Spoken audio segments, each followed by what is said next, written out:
Je m'appelle Violaine Lavaux, je suis plasticienne, je travaille essentiellement en installation. C'est le rapport au lieu, le dialogue avec le lieu qui m'intéresse et la notion d'espace et de déambulation et ce rapport aux coûts humains au lieu. En arrivant ici, je suis allée choisir les végétaux avec lesquels j'allais travailler puisque je développe ce travail de dessin de branches, donc d'écriture avec les branches. Et c'était le moment un peu idéal parce qu'il y avait juste le début du bourgeonnement, mais très peu. Ce qui m'intéresse, c'est le squelette du végétal, puisque l'ossature va me fournir le trait qui va me permettre de dessiner dans l'espace.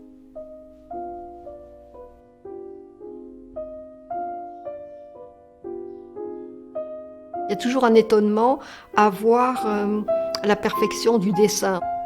C'est l'élan vital du végétal.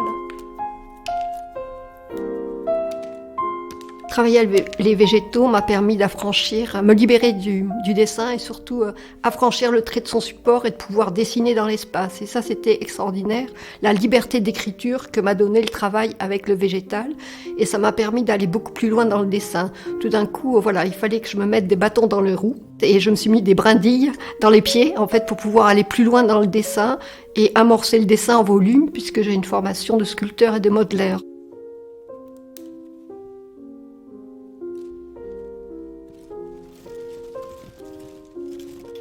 J'aime bien cette phrase de presque rien qui dessine et qui décide. Tout mon travail est axé là-dessus. Parce que le presque rien qui décide, ça peut être les sons extérieurs, comme une couleur sur un mur. Ce presque rien qui décide tout d'un coup de l'orientation du travail. Et le presque rien qui dessine, c'est le presque rien des matériaux. Donc des branches, des brindilles. Et puis cette alternance entre le plein et le vide. Le lourd et le léger, avec la céramique. L'aspect minéral, je suis dans le lourd, même si ce sont des petites pièces, mais il y a un poids, tandis qu'avec le travail d'herbe, d'écriture d'herbe et de dessin de branche, je suis dans le léger parce que ça n'embrasse que l'air. Ma grand-mère était couturière, donc il y a toujours un hommage à travers ce travail que je développe sur un dessin de branche. La fragilité est une donnée importante. J'aime pousser jusqu'au paroxysme, aller à la limite du végétal aussi par rapport à l'écoute et la rupture de la branche. Mais c'est la même chose à la porcelaine, il faut adapter le geste. Camilla Régente m'avait demandé de travailler autour de la notion de la table de Pâques, table renvoyée à des travaux précédents que j'ai fait autour de la nature morte, dont je préfère le mot anglais still life, parce qu'on bascule sur autre chose, du mort pour moi on passe au vivant.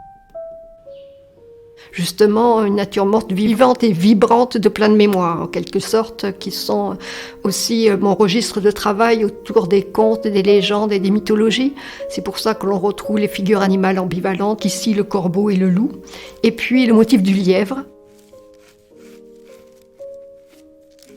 Et un rapport au jardin, puisque le jardin, c'est le lieu d'attente. Du jardin, il y a cette relation au ciel, aux végétaux, en fait tout ce qui construit mon travail plastique, aussi bien le registre animal que le registre végétal, que le registre minéral.